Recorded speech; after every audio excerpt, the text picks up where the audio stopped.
You're listening to the REI Deal Finders podcast, where you'll learn actionable steps to help you find your first or next real estate deal. We'll deep dive into current strategies and show you how to become a deal finder in your market today. All right, guys, we are back with the REI Deal Finders Club podcast, and we are so excited with our guest today. This is going to be one of a kind for sure, because we have the amazing Denmarks from Alabama, and they are true deal finders. So I'm going to let them introduce themselves. But first, guys, this is Andrew, and we are here in Columbia, and we talk about finding deals around you right now. So we want you to go out and be a deal finder today. And on this podcast, you're going to get tips and tricks and actionable steps to do it now. All right. So let me bring on the Denmarks. Hey guys, how are you? What's up? What's up, Andrew? All right, so now I got to give your first names because I just call you the Denmarks, but Ashley and Antonio, so everyone knows listening who's who. But you guys are amazing. We met a couple years ago, I don't know, from REI Live, the meetup group. So just love your passion for the business, love how you help people get into this business and grow. And we're just really on the same page with that meetup philosophy, getting that local meetup. So can you tell me a little bit about REI Live and what are y'all doing in your local market? So we are trying to help more people get into investing in the Birmingham market through REI Live, giving them different opportunities where speakers can come teach them, just let them know that there's more when it comes to real estate. They don't just have to buy and hold, fix and flip. There's wholesale. There's so many different avenues to make money in real estate. Absolutely. The one thing about the group that we love is the networking part. We believe networking and partnerships and relationships are the key to success. Absolutely. Love it, love it, love it. I wanted to touch on that and make sure we talked about it before we got rolling, because that's where you are now. That's how people find you. But tell us a little bit about how you got started, when you got started in real estate investing. We got started in April of 2009. Antonio was introduced by one of his coaches in football, took him to an auction and showed him some of his investment properties. And from that day, Antonio was amped. He was like, listen, let's look into investing. There's another auction coming up soon, and I want us to go together. That night, Antonio got happy with the paddle, and we bought 2 houses. We were only supposed to get one. Long story short, we moved into one and fixed it up while living in it. And then the other one, we rented out and had someone living in it for us. Wow. That was our start. So love that, because you got started in real estate by a friend, like a mentor, a coach is what we call them now. And somebody just grabbed you and said, come check this out. Right. And then your interest apparently started overflowing after that. Tell me just a little bit about, because we do have a lot of people that are brand new, maybe just now getting and found this podcast, but haven't done anything, haven't been to a meetup or anything. How did that feel, Antonio, going into that auction? Were you like scared, nervous? How did that feel? Man, I was amped. Like she said, I was ready to go. Like, I've been an entrepreneur, or I had an entrepreneur spirit all my life growing up. And Antonio is the kid that would go to Walmart. Well, back then it was Winn-Dixie. He would go to Winn-Dixie and buy candy and then sell it to his other friends on the bus at school. Yeah, I'm that guy who's always selling something, always got something to sell, whether candy, whatever it was, I was always that guy. So I've kind of always been entrepreneurish. But when he showed me that, it was like entrepreneurish on steroids. And it was like, I seen it. Instantly, I seen the light, I seen the cash flow, I seen the houses, and I knew that what I needed to do to make sure that I didn't have a 9-to-5 and that I can create passive income so that we can live. I love that. It's so funny. I don't know if we've ever talked about this, but But I talk about that. That's what I was doing in middle school, high school. I was the guy selling airheads and blow pop sucker, whatever I could get from the candy store. And this is elementary school too, and just selling them. And which is funny. One of my buddies that we were partners back then. Like he went one way, I went the other way in middle school. Well, he's our GC now. Like he's he's got his own business and he's running a contracting business. So it's just funny how those entrepreneurs, we start young. Yeah. Start young. That's important. Awesome. So you were jacked up. You were amped. How about you, Ashley? What were you feeling when he's going to this auction? I felt good about it. I had family members that had properties when I was younger. I didn't get much detail about it, but I knew that the family members that had it were well off. The family didn't treat them the same. So it was a different type of experience. So I knew that although I didn't have much information about it, I could call on them if I needed them once I started investing. Awesome. So you had a little, I was going to say, you had a support system in your family, which is amazing because a lot of people don't have that at all. The people in the family, when they start talking real estate investing, they're like, is this some kind of scam? What are you talking about? Now, there were some members that were like, I don't know about that. But the people who had properties, they were more inclined. I'll say this. We were 10 properties in, and it was still, what kind of scheme y'all running? What are y'all really doing? We got 10 properties free and clear. Like, do y'all not see what we're doing? Like, there is no scam. There is no scheme. There is nothing. It's just real estate. So, hey, here's a gold nugget for everybody that's listening to this right now that's just getting started and figuring this thing out. Don't listen to your family that don't have real estate, right? Yes. Like we love our family. And in our Deal Finders Club, we tell people to talk to your family, include them in and ask them for help finding deals. But when they start asking what kind of scheme, what's the scam, like, okay, never mind. You're not getting it. You're not here with me. Just block them out. Yes. Block them out. Yes. What was that post you made the other day about, Ashley? It was something to the effect of you can't ask people for advice who never have gone where you're trying to go. Right. Yeah. Just go ahead and turn it off and just walk out the room. Hey, don't sit and listen to that. So that's awesome. I'm glad you said that because it is when people are getting started, especially you guys are a family, event, family affair. You're both in it. So when you get around your family, it's like that's all you talk about. I'm sure all you're thinking about. Yeah.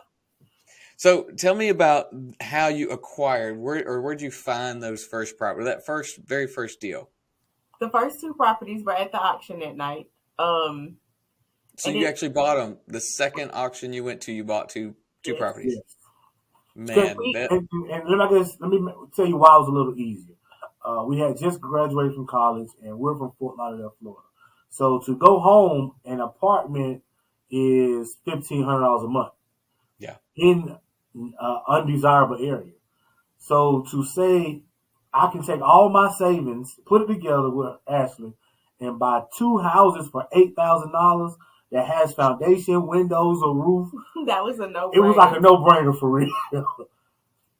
Oh my word! So, y'all, where's that disclaimer? Results not typical. Yes, results are definitely not typical. You're not going to find $8,000 property at auction today, right? That was 2009. You said 2009. Mm-hmm. Yeah. So, when's the best time to buy real estate? Right now. Right now.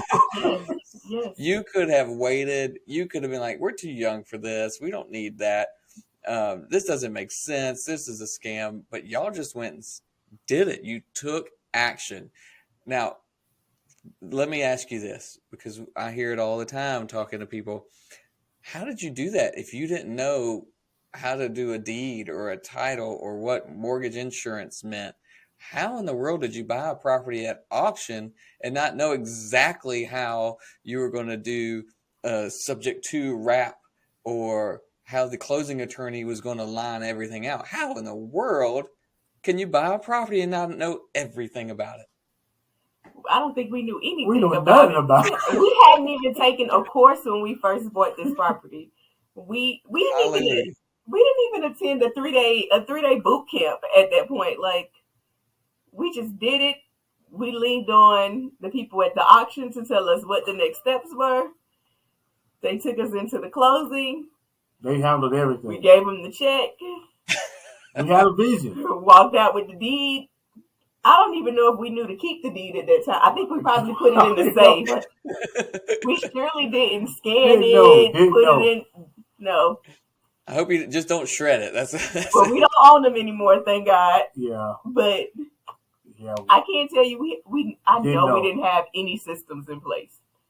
I mean, I wanted to ask that because I knew where you're going to go with it. So there's so many people listening to this podcast, watching this, that are stuck in the analysis paralysis area. They just want to know every single possibility. What if this? What if that? Then this? Then that? And so they never actually go take action. And our mutual friend Brent Daniels just said it the other day, and I was like, "Oh, that's it. This is it." It's not your education. You get all the education, then take action. It's taking action gives you the education, because now you went to a closing attorney and now you know how that happens, right? Right.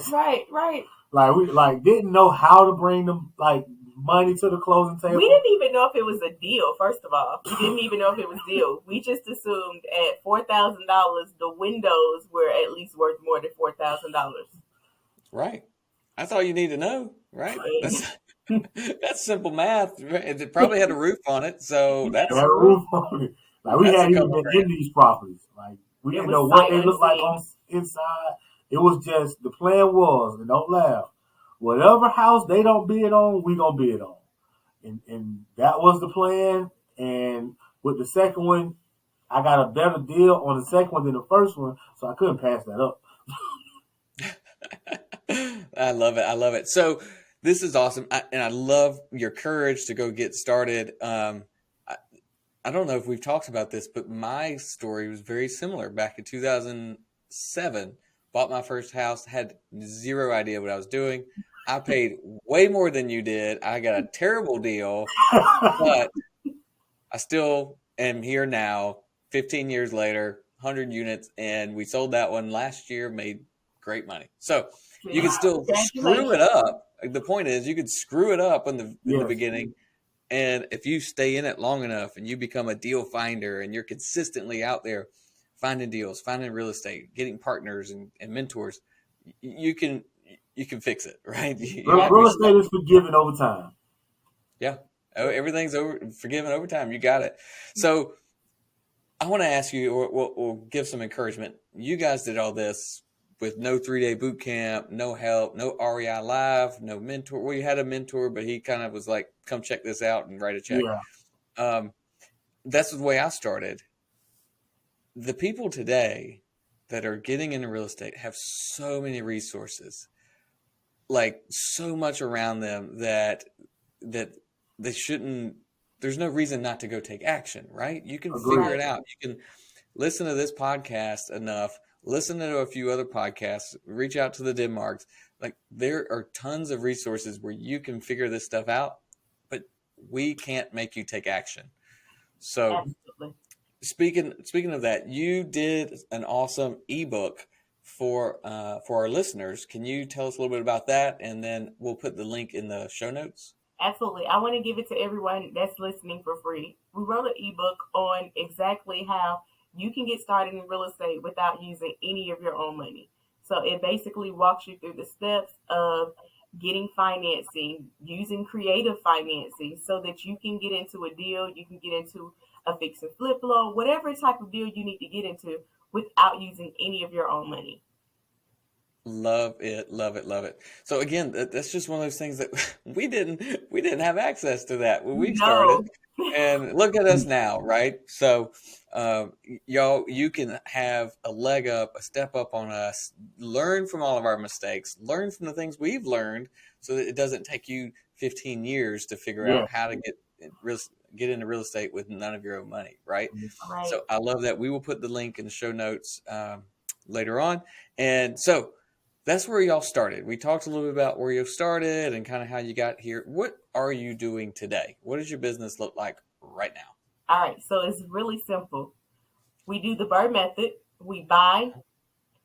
After we do the BRRRR method, let me say it the simple way first. So we do the BRRRR method, and then we disposition with lease option. So what does that look like? We're buying the property, we're renovating it. Instead of putting a renter in it, we're putting a tenant buyer in it. We refinance out, take our money that we put it in, we take it back out so we can repeat that process. That's the BRRRR process. And then with our tenant buyer, we're giving them a customized plan, and we help them while they're living in the property go from renting to owning. That's it. I love it. I love it, love it, love it. As I get into this business longer and hold these rentals longer, I am always looking for a way to get an owner in it instead. Yes. And they are looking to buy it. Like, a lot of your renters really want to buy it. Yeah. And so let me be selfish here. How does that work with the lender? Is that you're able to refinance because you've signed a lease and the lender's okay because that's a lease, and the option to buy is not on title. That's just Yes. separate. So the in total transparency, the lender doesn't necessarily know about the option. Only thing they know is the lease. So we have a tenant. The option is between us and the tenant. The tenant puts down a non-refundable option fee to buy the property. And at that point, it's just simple execution. Mm-hmm. It's all about refinancing. Ideally, you want to refinance it to a 30-year loan. So even if your tenant buyer doesn't buy in 6 months to a year, you still have those lower payments. You're still getting a principal pay down. You're still getting appreciation. You're still getting cash flow. All those good things. Nice. And you try to get that tenant buyer to cash out, what, a year, 2, 3 years? No, 6 months or a year. Like, there's usually quick. the ones that we're typically, our best ones are 6 months. But anyone over 18 months, we don't do. Because at that time, anything can happen. Life happens, and either you can't afford it anymore. A lot can happen in 18 months when it comes to an option to buy a house. Because then at that point, they then just become a regular renter, and that's what we're trying to avoid. Yes, because you make the most money when you sell. So although you're making money 3 ways, you're making it first with the non-refundable option fee, you're making it second with the cash flow, and then third, when they buy, you really want them to buy because you triple your returns. You double or triple your returns at that time. Yeah, so what does that look like compared to a typical BRRRR? So BRRRR, for those who are listening, and this might be getting a little deep in the weeds, BRRRR is you buy it, you renovate it, you rent it out, and then you refinance. So help people understand the difference between that and what you're saying. So we're renting it, but that renter has an option to buy. So that front end BRRRR is really the regular BRRRR process. Yes. Okay. We are trying to buy at 65% of ARV. ARV is what we think the property will be worth after it's fixed up. We're more than likely refinancing at 75% of that current ARV, ideally pulling our money out, sometimes even getting some money out if we do things the right way. So that front end is a regular, typical BRRRR. Now, I will say that there's some things we do in the rehab that are a little different. Things such as windows. We don't always have to replace windows to get a full value when it comes to an after repair value. Things like the AC unit. You don't necessarily have to replace an AC unit to get full value from an appraisal standpoint. Even a roof sometimes. All those big ticket items does not affect your appraisal value, and it doesn't affect your tenant buyer from buying. Now, you want to make sure they're in good workable condition. You want to make sure the roof has a lot of age still left on it. You want to make sure the windows open up and down. By no means do you want to give them a bad product, but there's some things that if the cabinets are wood cabinets and can be painted, you don't have to put brand new cabinets in the house Yeah. like you would on a traditional flip. Oh, I'm starting to love this even more. So, because you don't have to, as we were talking pre-show about this flipping and the buyers nowadays are just so picky and they want a brand new HGTV house for the cost of a shack. And so, Not the cost of a shack. Yes. The inspector comes in and is like, hey, that roof's been on there at least 5 years. It probably needs to be replaced. Like, Right. what? Those windows are not brand new. You should probably get new ones, right? Like the insulation, everything.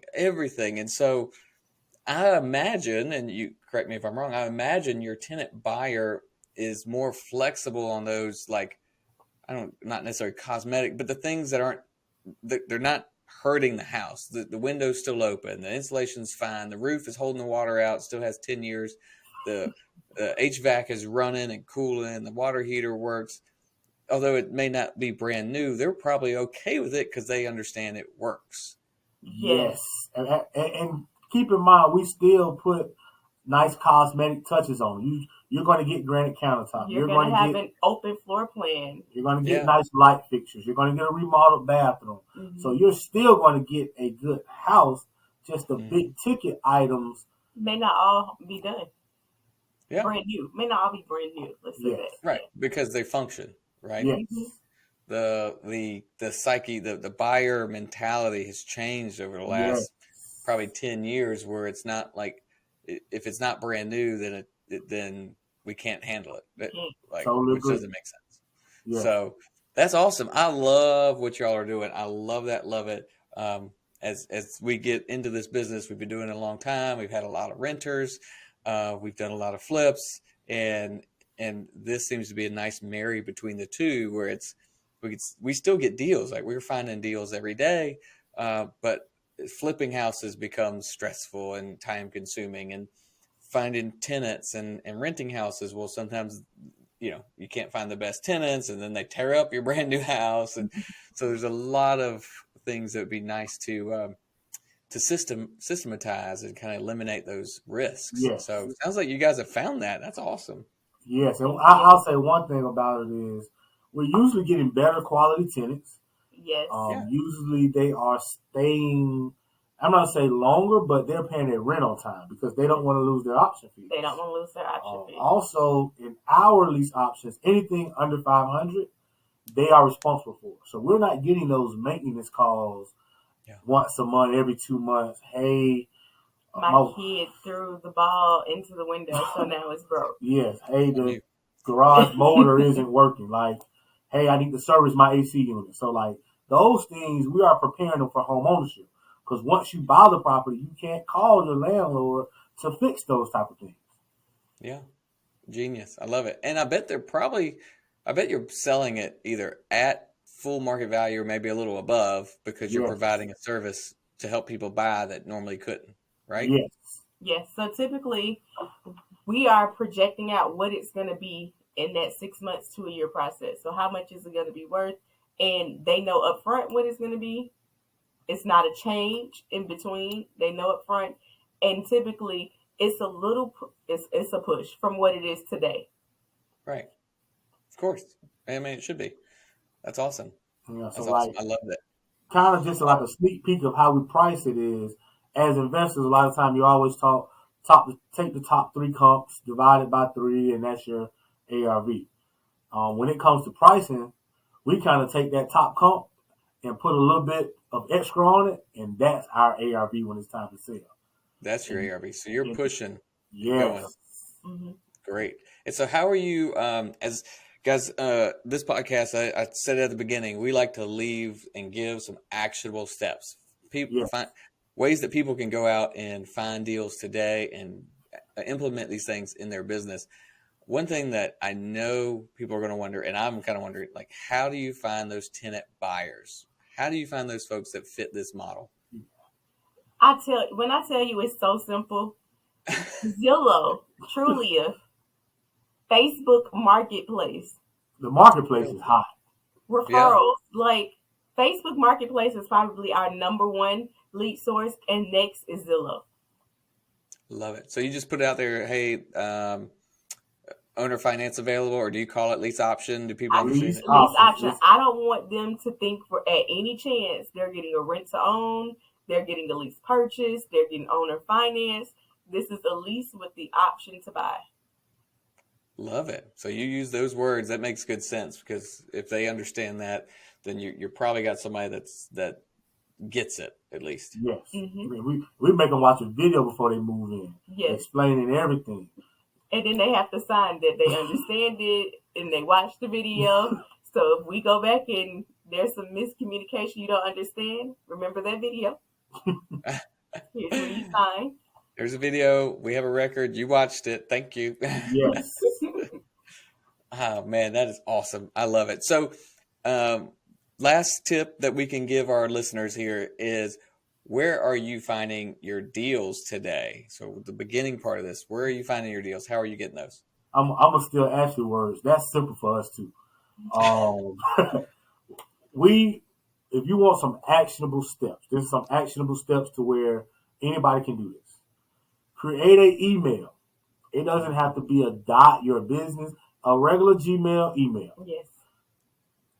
Showing all your local Facebook groups, your local wholesaler groups, your agent groups, anywhere anybody is selling a property. Mm-hmm. Put your email on every post that comes out. Yep. Get on everybody's buyer's list. Mm-hmm. And every day you go through that email and you make offers. And you follow up on them offers. It's just that simple. It's just that simple. So I'm going to add to what Antonio said. We get houses three ways. The wholesalers from the Facebook groups, realtors from the Facebook groups, from the MLS. There are still good properties that are listed that a lot of investors take for granted, a lot of newbies take for granted. We get them from the MLS and then from word of mouth, referrals. Those are the three ways we get properties. I love that. How did y'all are like perfect guests on the Deal Finders podcast. Thank you. Y'all heard it here. This is exactly what we talk about in our Deal Finders Club. Literally, our deals are all around us right now. You don't have to spend money on marketing. Now, I say this, we spend money on marketing, right? Because here's the difference. When you spend money on marketing, the leads that come are easier, but it costs money, right? It's like, that's not easy. But when you go out and do what you're talking about, just tell wholesalers, tell agents, tell your friends and family, put it everywhere that you are looking for a house that needs love, or call the for rent by owners and ask them, when are you going to sell this house? And just let them answer you. Like, that is where the deals are. That's how I found my first deal. You guys went to an auction, which still counts as being in your neighborhood, but a little bit more advanced. I don't tell people in the beginning to do that. But yeah, I wouldn't recommend that neither. But guys, what you're telling and what you're explaining is exactly what it takes to be a deal finder, to be a local house buyer, where people in your network, in your neighborhood, your community know you. You have to put your name out there. Let them know you're a buyer and do it consistently. So you hit the nail on the head right there. And guys, if you're listening to this podcast, you just got tons of actionable steps right there that you can go implement in your business today, right? So Denmarks, this has been amazing. Is there anything else you want to leave for our listeners here? I would say, don't wait to do it. Get off the sidelines. It's progress over perfection. Just do it. You can do it. If you can imagine yourself doing it, then you can absolutely do it. Absolutely. Love it. She's the best. She's got it. Smart husband. Hey, y'all, Deal Finders Club. This is the spot for you to learn how to go be a deal finder and make this part of your life and your business. So you've got all the steps here. We will give them all to you right here on the podcast or other people's podcasts. But if you want to be a part of the community, the biggest community that's going to hold you accountable to being a local deal finder, you got to let us know. Go to reidealfinders.club, fill out the application, and we will talk to you about being part of the club. All right. Thank y'all so much, and we'll see you next time. Bye.